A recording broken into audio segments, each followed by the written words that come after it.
I have a feeling I might have recorded this video before. I'm not sure, but I don't think it's on my channel.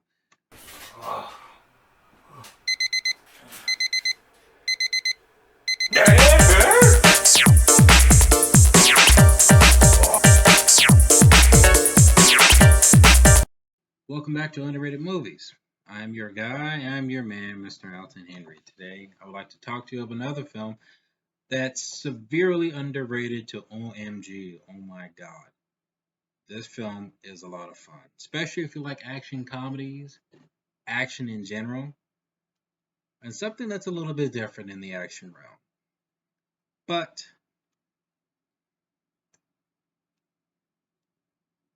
something claustrophobic, but also entertaining, like joyfully entertaining at the same time, then I recommend you check out Free Fire. It's another A24 underrated gem. I feel like nobody really saw this film. It stars Sharlto Copley, pronounce his name wrong, I'm sorry. Brie Larson, Armie Hammer, Jack Raynor, and Killian Murphy. The story is set in the 1970s about two groups of the opposite sides, arms dealing, um, try to make a transaction. The deal goes wrong, and they end up trying to kill each other, trapped in a warehouse all night. An action comedy by Ben Wheatley, and I gotta tell you, this movie was pretty fun. The trailer really sold me, and I think the only trailer that's available is like the Red Band trailer, and it's awesome. And when I saw this film, it's like hardly anybody saw it. I think that's a crime. It was like me and two other people, and this film was a lot of fun. Um, again, action comedy, and who's really the main star? I feel like the movie focuses on trying to find a focus on which character you kind of want to latch onto. It's probably the cast members I mentioned. I mean, they're probably the standout of this film.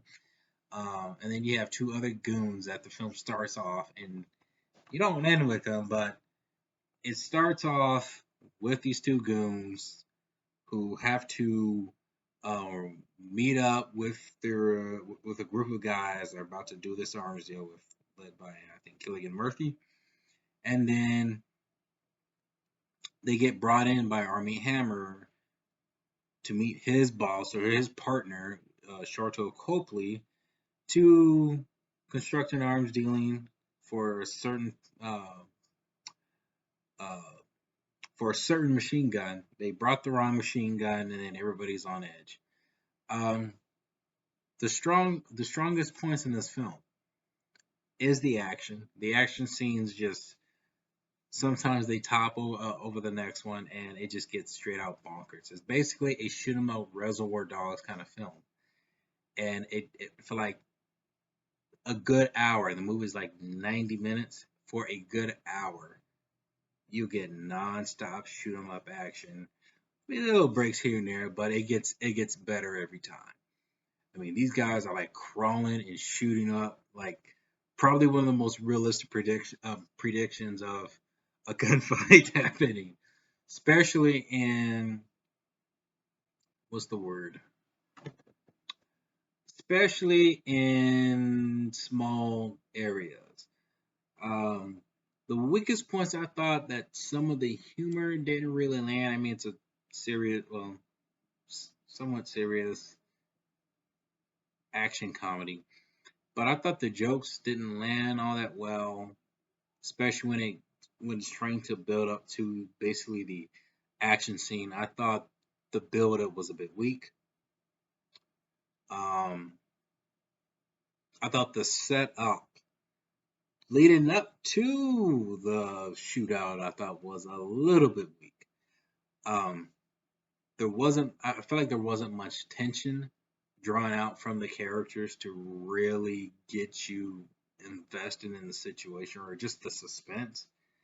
And I don't think there was enough character development to really get you invested to feel the intensity of this shootout that's eventually going to happen. I thought that was a little bit of a letdown. But when the action scene starts to happen, and how it gets kind of claustrophobic and creative, and then twists and turns, and the mystery unravels of how this meetup was set up, then you start to get more interested and involved in what's going on, and then when the characters try to crawl their way out of their the situation, you see them in a funny way how to deal with that. And then there's a few scenes in here I was like, wow.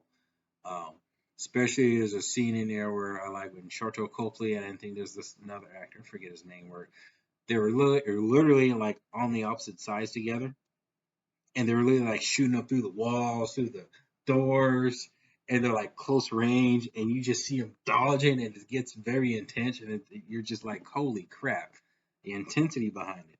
And it actually gets a little bit creative with it too. Everybody does a great job in this film. I can tell the actors had a great time. This is probably like a film that I've seen Killian Murphy like really, I guess, be kind of silly. And I mean, I don't normally see him like in comedies or anything, but this one he kind of really sold it to me. But he plays it as a character just in a bad scenario, and then when he kind of just realizes how ridiculous, but trying to save his own ass, the situation is, he's like, oh my gosh, and then trying to recruit help. When it's actually funny, there's a scene in there where he tries to recruit help from somebody or get help from somebody he knows, and when he comes in and gets taken down, he's like, oh, and it's actually kind of funny. Uh, really, this was a great time, like action movie. I think this is a film that you should definitely check out, especially if you don't want anything too depressing or deep or anything. I mean, but it's a dark comedy action movie, so there's some dark moments in here. But oh no, I thought this was a great time at the theater and a great movie to watch, especially if you're looking for an action film that's just like nonstop action. It gets nonstop after they set up everything and to get you invested into the shootout, which is the best part of the movie. Free fire. Comment below. Let me know if you have seen it, what you thought about it, and let me know what is your favorite underrated movie.